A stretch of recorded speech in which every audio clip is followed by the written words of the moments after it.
The antique collector's doll. The estate sale. I remember the day clearly. The overcast sky, the damp air clinging to my clothes, as I pulled up to the old mansion for the estate sale. I'd always been a collector of antiques, but there was something different about this place. It stood at the end of a winding road, hidden behind oak trees whose gnarled branches resembled the twisted arms of old crones. Inside, the corridors were lined with dusty portraits, their inhabitants' eyes seeming to follow me. I'd come looking for small treasures, aged books, vintage jewelry boxes, perhaps an ornate mirror. But then I saw it, a porcelain doll set apart on a small wooden pedestal. Its dress, once white, had yellowed over time, and its glassy eyes stared straight ahead with unnerving lifelessness. The moment I picked it up, a sudden chill rippled through me, like a draft of cold air caressing the back of my neck. $20, the auctioneer said. Something in me hesitated. Maybe it was the cracked paint on the doll's face or the way its rosy lips seemed to part just so. But I handed over the cash. I convinced myself it was simply an old doll, albeit one with a strangely captivating aura. It felt heavier than it looked, as though it carried secrets stuffed inside that porcelain shell. But the moment I placed it in my car, my sense of unease grew. I caught myself glancing in the rearview mirror, half expecting the doll to move. I shook the notion away, chalking it up to an overactive imagination. After all, I'd been to countless estate sales. There was no reason to suspect this purchase would be any different. Yet driving home, I couldn't ignore the doll's eyes reflecting in the mirror. It felt as though I'd taken something from that mansion that didn't want to leave. Settling in, I brought the doll home, carefully placing it on my fireplace mantel. Its face looked oddly serene in the lamplight. The rest of my collection, antique clocks, bronze sculptures, vintage paintings, seemed unremarkable by comparison. The doll became the centerpiece, drawing my gaze no matter where I stood in the living room. That first night, I felt a sense of accomplishment. I'd found a rare item that might be quite valuable. As an antique collector, I thrive on the thrill of discovery. I spent the remainder of the evening dusting my other collectibles, occasionally glancing at the doll, which remained perfectly still. Later, I settled into an armchair to read. The lamp's glow created dancing shadows on the walls. The ticking of a grandfather clock in the corner established a familiar rhythm. It wasn't until I glanced at the mantel again that I felt the first jolt of unease. Had the doll's head turned slightly? I was certain I had placed it facing forward, but now its glassy eyes were pointed just a bit to the left, directly at me. I stood up, heart pounding faster than it should over something so trivial. My mind offered rational explanations. Maybe I had accidentally rotated it when I set it down, or perhaps the doll's head was loose and had shifted. I reached out and gently tried to move the head. It resisted, surprisingly stiff. I tried to dismiss the moment as an optical illusion, blaming my tired eyes. The first dream. That night, I experienced the first of many unsettling dreams. In it, I stood in a candlelit room, the walls adorned with tattered tapestries. Shadows flickered across a stone floor as chanting echoed from unseen mouths. At the center of the room lay a circle of black candles, and in the middle of that circle, a porcelain doll that looked exactly like mine. Though the doll remained motionless, its eyes seemed to bore into me with a sentience no inanimate object should possess. My heart thumped in terror as the chanting grew louder, filling the room with a swell of discordant voices. Suddenly, the doll's head tilted, and its eyes rolled back in its sockets. A shriek tore through the air, and I jolted awake in a cold sweat, heart hammering. I stared at the ceiling, trying to gather my wits. The vividness of the dream clung to me, and for a moment, I could still smell the hot wax and feel the cold stone beneath my feet. Unable to shake the unease, I slipped out of bed and shuffled toward the living room. My entire body tensed at what I saw. The doll was no longer on the mantel. I found it sitting upright on the couch, propped against a pillow, arms stretched out like it was waiting for me. I could scarcely breathe. The possibility that I had moved it in a half-sleeping state briefly crossed my mind, but something about its posture, its head angled in my direction, sent a chill down my spine. Unable to bear the sight, I carried the doll to the closet and locked it inside. Then I slammed the closet door and retreated to my bedroom, determined to get through the night without another horrifying vision. But as I turned off the light, I couldn't escape the sense that somewhere in the darkness, the doll's glassy eyes were still watching me. A growing obsession. Daylight brought fragile relief. I distracted myself by researching the doll's potential origins. Perhaps if I discovered it was just a product of a Victorian toy factory, my fears would dissipate. Yet, the more I searched for clues, the more dead ends I encountered. No maker's mark, no brand stamped on its porcelain. I reached out to friends in my small circle of antique collectors. They were intrigued.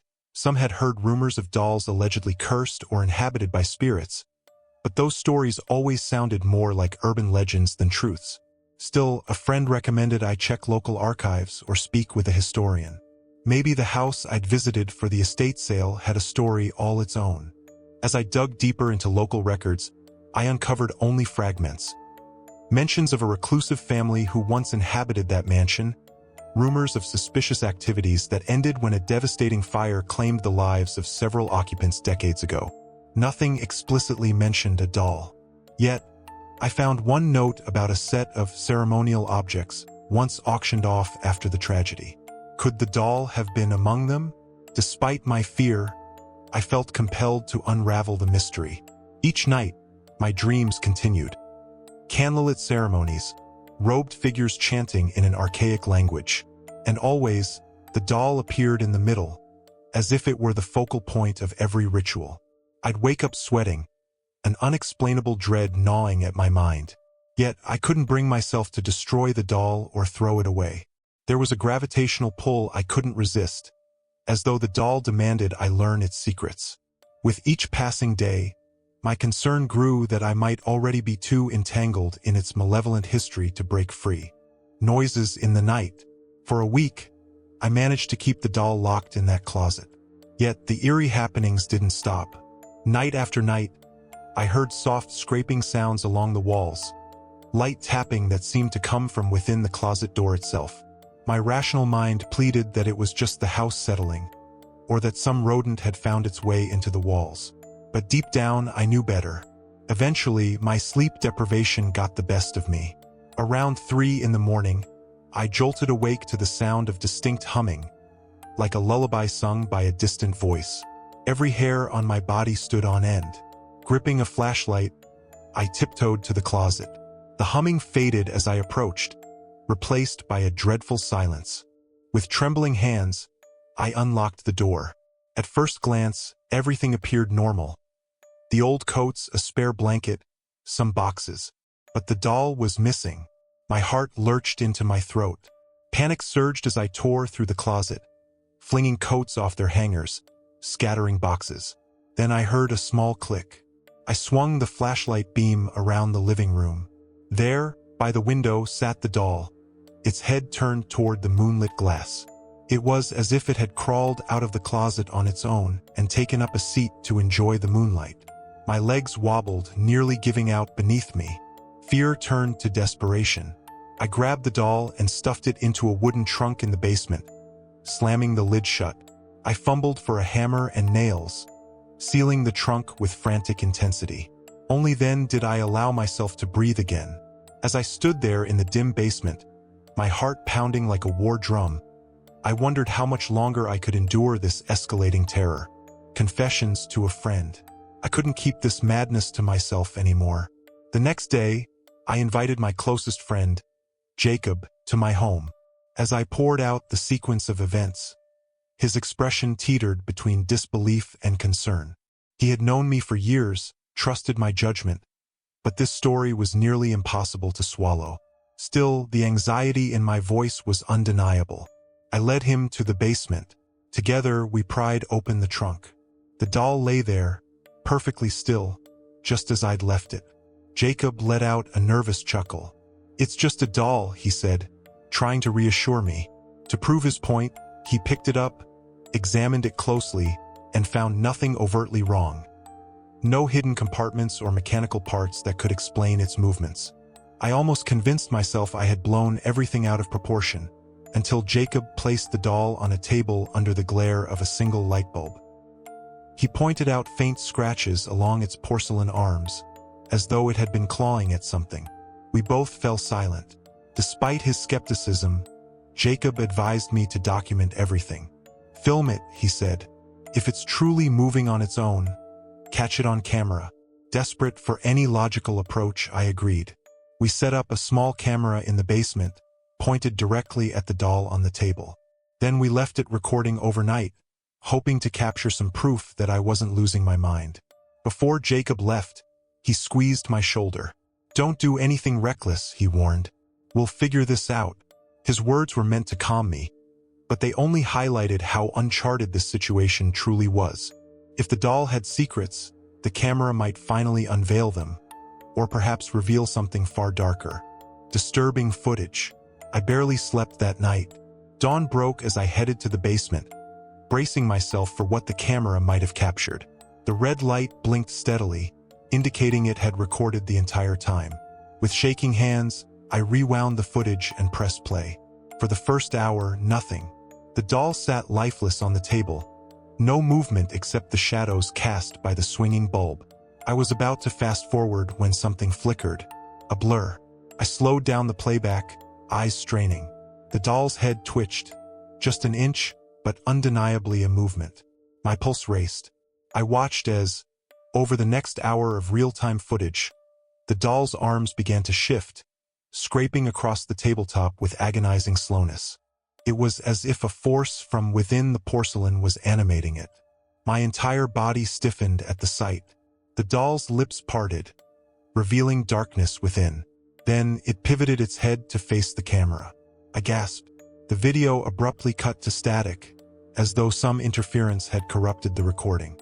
When the image returned, the doll was again motionless, exactly as I'd placed it. But for those few disturbing seconds, I had witnessed undeniable proof. This was no ordinary antique. Gritting my teeth, I replayed the footage, but the static interrupted at the same point every time. My mind reeled. If Jacob saw this, he would no longer doubt me. I turned off the camera, adrenaline pumping. Any lingering hope of rational explanations evaporated. I felt an urgent need to destroy the doll, yet a nagging curiosity made me hesitate. That same compulsion I'd felt since first setting eyes on it now gnawed at my thoughts. Could it be a conduit for something beyond my understanding? Or was it cursed, binding me tighter with each passing hour? The doll's memories. That night, the dreams escalated. I found myself again in a dimly lit chamber, candles flickering along the circumference of a pentagram drawn in chalk. The robed figures were clearer now, their faces hidden behind hoods. One by one, they chanted an incantation, and the doll lay at the center, its porcelain face reflecting the candlelight. Suddenly, the perspective shifted. It was as if I was seeing through the doll's eyes. The chanting vibrated in my chest, and an overwhelming sense of malice filled me. The circle of robed individuals each pricked their fingertips with a small dagger, letting droplets of blood fall onto the doll's white gown. I tasted the metallic tang on my tongue, as though it were my own blood they were spilling. In a flash, I saw images I couldn't fully comprehend. A grand estate, the woman who owned it performing rituals in a secret cellar, the doll present at every dark ceremony. In each sequence, the doll's vantage point revealed more depravity. Offerings, incantations to conjure spirits, the scraping of metal against stone as sigils were carved into the floors. I woke with a jolt, breathing hard, drenched in sweat. But the most unsettling realization was that I felt the doll's presence inside me, as if its memories had become my own. My stomach churned with disgust and fear. The line between my consciousness and the doll's ancient secrets began to blur, leaving me questioning how much control I really had over my own mind. Unearthing the past. Determined to make sense of the twisted images haunting my dreams, I returned to the local archives. This time, I looked deeper into the history of the estate where I'd purchased the doll. With the help of an archivist, I found an out-of-print monograph detailing the property's former owners, the Bellamys. According to local legends, Maria Bellamy was a recluse fascinated by spiritualism and occult practices. She lost her only child in a tragic accident, and her grief allegedly drove her to conduct unholy rituals, believing she could communicate with her child's spirit. Over time, rumors circulated about missing animals and odd lights at night.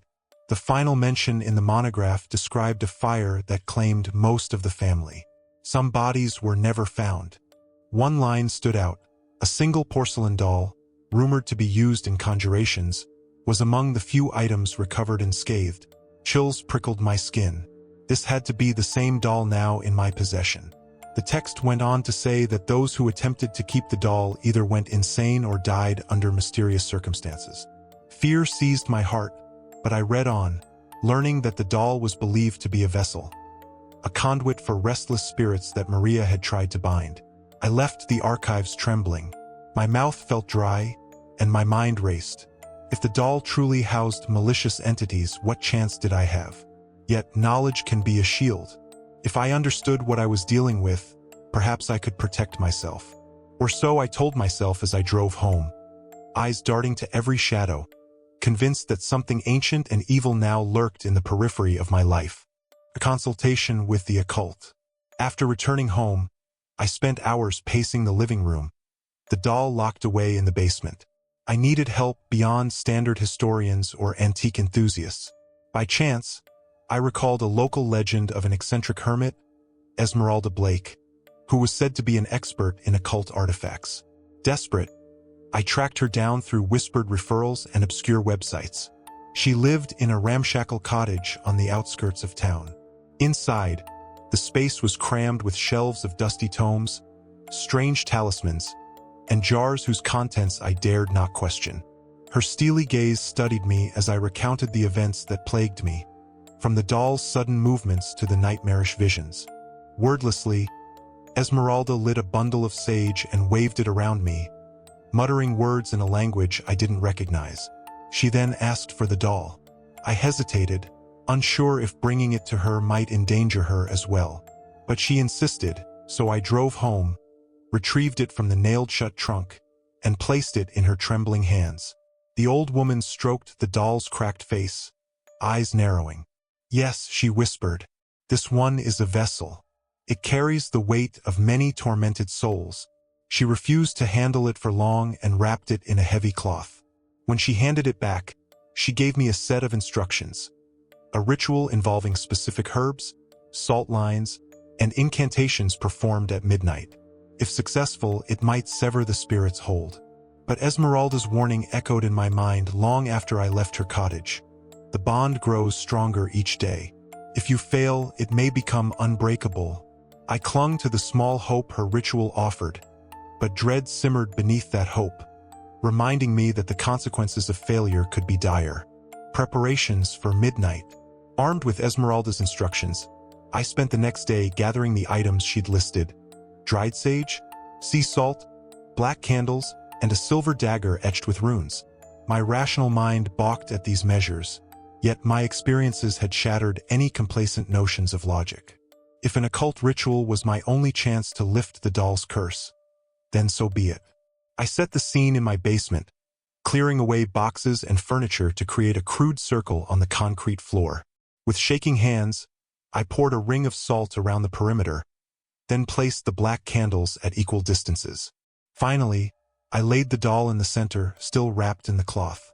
As the clock neared midnight, a sense of foreboding loomed, heavy as a storm about to break. The instructions were explicit.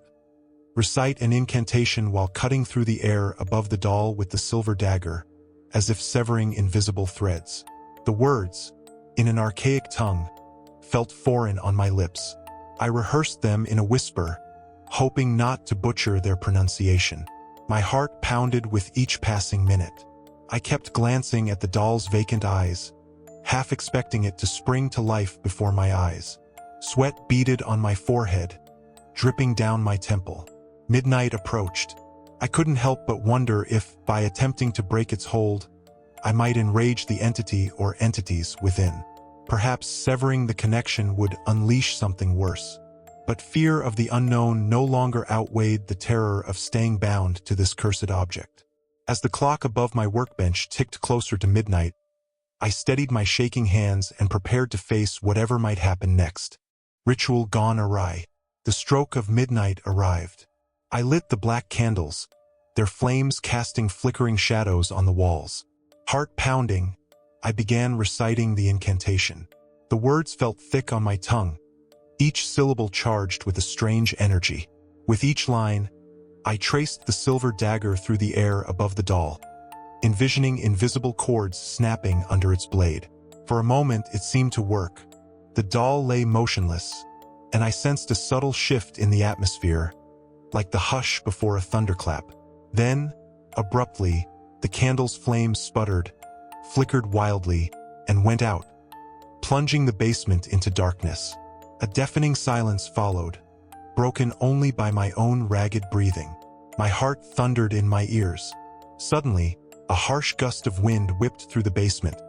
Even though no windows or doors were open, I stumbled backward, nearly dropping the dagger. In the faint glow of the overhead light bulb, I saw the doll levitate, just an inch off the floor, but unmistakably floating. Its porcelain lips parted, and an otherworldly shriek ripped through the air, a sound so piercing it felt like needles stabbing my eardrums. I fell to my knees, my vision blurring with tears. Then, as swiftly as it began, the wind died. The doll dropped back to the floor, the cloth slipping off, revealing its cracked features. A strange silence descended, thick with dread.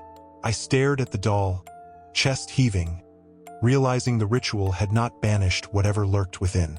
Instead, I feared I had made the entity aware of my intent, and perhaps stronger. I crawled away, fear coiling in my gut like a living serpent. Had I just sealed my fate? Unwanted houseguest. After the failed ritual, I felt an oppressive weight suffocating the house. The air seemed colder, my breaths fogged as though it were winter in the dead of summer. Doors creaked on their own, and floorboards groaned under invisible steps. I caught fleeting shadows darting out of the corners of my eyes. The doll remained in the basement, but I sensed its influence creeping through every inch of the house, like a dark, spreading mold. Sleeping was nearly impossible. Each time I shut my eyes, images of the robed figures and the childlike shriek tore through my dreams. I felt as though I was never alone, even in broad daylight. A constant prickling at the back of my neck hinted at a presence following me from room to room. Desperate for respite, I spent hours outside, sitting on my porch, but I discovered no solace there. I swear I could hear faint scratching from inside, beckoning me, demanding my attention. Eventually, I would drift off, only to jerk awake at the sensation of cold porcelain fingers grazing my arm. Yet whenever I opened my eyes, nothing was there. At times, I thought about running, just abandoning the house and everything in it. But I knew, with a sinking dread, that the doll's hold wasn't limited by walls. It had already imprinted on me, and if the dreams were any indication, it had entwined its existence with my very soul. The burden of my unwitting invitation into this horror weighed heavier each day, leaving me with one grim resolution. I had to end this, one way or another. A return visit to Esmeralda. In desperation, I returned to Esmeralda's cottage. I recounted the failed ritual, the violent gusts, the levitation, and the creeping dread that had invaded my home. She listened without surprise, nodding grimly as though my story confirmed her worst suspicions. Sometimes, she said, the spirits bound to a vessel can siphon the energy of a failed ritual to strengthen their tether. She poured me a cup of bitter tea that smelled of herbs and something metallic. I sipped it, my stomach churning. She revealed a more extreme measure. We would have to perform a cleansing at the site of the doll's original binding, namely, the old Bellamy estate. My throat tightened at the thought of returning to that forsaken mansion. But if that was the only way to break the doll's power, I had no choice. Esmeralda described a complex ceremony. It required special preparations. Sigils drawn in blood on black parchment, protective wards around the perimeter, and a final act of offering to appease the restless spirits. The mere mention of blood chilled me, but she insisted it was the only path to sever the doll's ancient ties. We set a date for the following week, giving me time to gather the required items. Esmeralda warned me. Until then, keep the doll locked away and try not to engage with it. Any emotional energy you feed it, fear, anger, will only make it stronger. Though her words were meant to guide, they left me more terrified. My mind was a storm of dread, imagination conjuring all the ways this could go horribly wrong. Still, a small flicker of hope persisted. Maybe, just maybe, I could escape this nightmare if I followed her instructions precisely. The journey to the estate.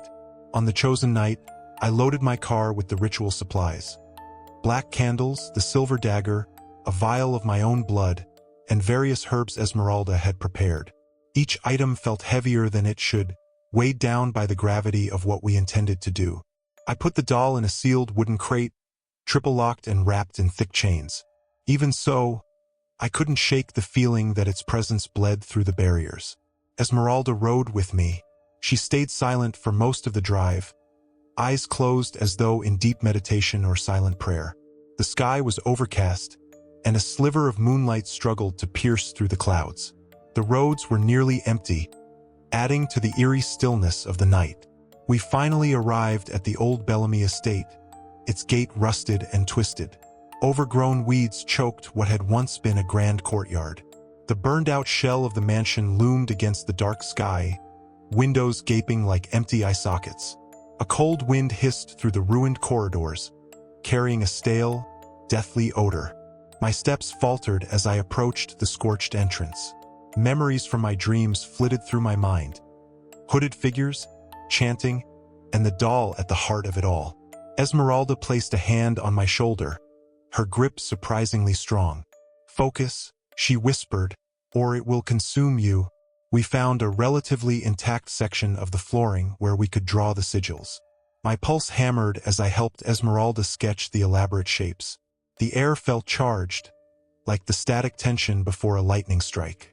Somewhere within the mansion's rubble, I thought I heard the faint echo of whispers, too faint to make out words but deeply unsettling. I clenched my jaw, heart pounding, knowing there was no turning back. The cleansing ceremony. The ceremony began under the flickering light of black candles. Esmeralda chanted an ancient litany, her voice low and resonant, weaving through the decaying corridors of the Bellamy estate. I stood within a circle of protective wards drawn on the scorched floor, holding the silver dagger. My hand trembled, slick with sweat. Esmeralda motioned for me to place the doll, still crated, in the center of our carefully drawn symbols. She sprinkled a mixture of herbs around it, muttering incantations in a language that sent shivers through my bones. With a nod, she signaled me to unlock the crate. My stomach lurched when I lifted the lid and pulled aside the cloth.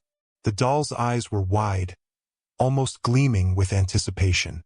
Its porcelain face seemed more cracked than before, as though the malevolent energy inside had worn away at its shell. Esmeralda handed me a small chalice. I poured in the vial of my own blood, then raised the chalice above the doll. My voice wavered as I repeated Esmeralda's prompts, words that sounded like they belonged to the darkest corners of forbidden grimoires. A sudden gust of wind tore through the chamber, snuffing out 2 of the candles. The air thickened, pressing against my chest. Esmeralda's chant grew louder, more urgent. With the silver dagger, I made a swift, slicing motion through the air above the doll. A thunderous crack shook the floor, sending debris raining from the crumbling walls. The doll rattled on the ground, as if it were fighting back. For a fleeting moment, I thought I saw a dark form, a silhouette of something humanoid, emerging from the doll, reaching toward me with claw-like hands. My heart thundered in my ribcage. Was this the restless spirit we sought to banish, or something far worse? Confronting the entity, the shape rising from the doll expanded, twisting into a swirling mass of shadows that glowed with an inner crimson light. It made a guttural noise that might have been a scream or 100 screams overlapping. My entire body shook with an instinctual terror. This was no mere ghost. Felt ancient, feral, and hungry. Esmeralda continued chanting, her voice cutting through the creature's shrieking. I clutched the dagger, knees buckling as I struggled to maintain my composure. The entity writhed and lashed out with spectral limbs, narrowly missing me. A bitter stench filled the air, reminiscent of burning hair and decaying flesh. Following Esmeralda's direction, I recited a final incantation. The words caught in my throat, but I forced them out. As I did, the protective sigils around us began to glow, tracing the floor with brilliant lines of white light. The entity reared back, racked by convulsions. For a moment, hope flared in my chest. It seemed to be weakening. But then, in a terrifying burst of speed, the spirit lunged at Esmeralda. She cried out, staggering as the shadow enveloped her like a living cloak. I rushed to her side, brandishing the dagger with trembling hands. The spirit recoiled, giving me an opening to drag Esmeralda behind the salt line. Her eyes were wide with pain, but she continued to mouth the incantation, her voice reduced to a croak. I raised the dagger again, summoning every ounce of courage I had left. The entity roared, a swirling hurricane of malevolence. This was the battle for my soul and for Esmeralda's life. There would be no second chances. The final sacrifice. Locked in mortal struggle with the entity, I lifted the dagger high. Esmeralda managed a raspy cry, urging me to finish the ceremony. A surge of adrenaline pulsed through me as I drove the blade down into the doll at the creature's feet. The porcelain shattered, shards flying in all directions. In that instant, the entity let out a piercing wail. Its mask convulsed, flickering like a flame in a hurricane. The glowing sigils flared bright, causing the entire room to hum with power. I pressed my free hand against the floor, chanting the last words of the incantation in unison with Esmeralda. My voice rose, each syllable pushed out with every shred of willpower I could muster. A searing light erupted from the broken doll. The entity thrashed, caught in the vortex of purifying energy. For a horrifying moment, I felt it latch onto me, its claws raking across my mind. Flashes of memory, both mine and the doll's, swirled in my vision. Robed figures, a crying child, the estate's flames, and my own terrified face. With a guttural roar, I fought back, mentally imagining a steel wall around my consciousness. The entity recoiled, torn free by the surging power of the ritual. It howled in an unearthly pitch that rattled my bones. Then, in one deafening implosion of light and sound, the creature vanished. Silence. I collapsed, gasping for air, sweat pouring down my brow. Around me, shattered porcelain littered the floor, the remnants of the doll's once perfect visage. Esmeralda lay on her side, trembling but alive. The oppressive presence that had haunted me for so long felt gone. In the aftermath, an echo of sorrow lingered, as if centuries of torment had finally been released. I closed my eyes, tears spilling down my cheeks, unsure whether to feel relief or utter exhaustion. Lingering shadows. Days have passed since that night at the Bellamy estate. I've barely begun to process all that happened. Esmeralda is recovering, though she warned me that some scars, both physical and spiritual, may never fully heal. As for the doll, it exists now only in fragments, each piece stored in a locked box that I buried deep in the woods. No one will ever find it unless they know exactly where to look. Though the entity was banished, the echoes of its presence remain. My dreams are no longer filled with robed figures or dark ceremonies. Yet I sometimes catch myself glancing at shadows, wondering if something still lurks there. Old habits die hard, especially after witnessing horrors that defy ordinary understanding. I've given up collecting antiques, at least for now. The thrill of unearthing hidden treasures has been permanently tainted. My home feels lighter, yet not entirely my own. In the quiet hours of the night, I can't help but recall the final shriek of that tortured spirit. Whether it was truly destroyed or simply cast back into whatever dark realm it came from, I cannot say. But I know it left a piece of itself behind in my memories. Sometimes I feel a chill when I pass by a mirror, as if a porcelain face is waiting just beyond the reflection. Yet each time I look, there's nothing but my own haunted gaze. Perhaps that's the worst part. Knowing the darkness was real, but left no tangible proof besides my shattered sanity. Still, I live on, bearing the knowledge that evil can hide in the most innocent forms. And if I ever sense the faintest echo of that old presence, I'll remember the ritual words, the taste of my own fear, and the vow I made to never let such darkness consume me again.